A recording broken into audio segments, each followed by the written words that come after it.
ఇచ్చేసిన ప్రతి ఒక్కరికి కూడా మనస్ఫూర్తిగా ధన్యవాదాలు తెలియజేస్తున్నాను.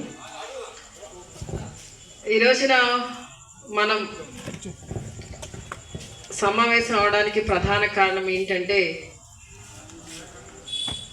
గతంలో మీకు చెప్పున్నాను, అంటే దాదాపు మనం మీటింగ్ పెట్టుకున్నంతకాలం అదే బాబు షూరిటీ మోసం గ్యారంటీ 3 నెలల క్రితం మనం బాబు షూరిటీ మోసం గ్యారంటీ అని మండల స్థాయి మీటింగ్ ఇక్కడ భారీ ఎత్తున పెట్టుకున్నాం. అప్పుడే చెప్పాను మీ అందరికీ కూడా, ప్రతి గ్రామానికి కూడా మనం వెళ్ళవలసిన అవసరం ఉంది, వెళ్ళాలి. ప్రతి గ్రామంలో కూడా రచ్చబండ కార్యక్రమాన్ని ఏర్పాటు చేసి ఏవైతే ఈ కూటమి ప్రభుత్వం అధికారంలోకి రావడానికి సూపర్ 6 అనో సూపర్ 7 అని చెప్పి ఏవైతే హామీలు ఇచ్చి పేద ప్రజలను మోసం చేసి అధికారంలోకి వచ్చి ఈ రోజున మళ్ళీ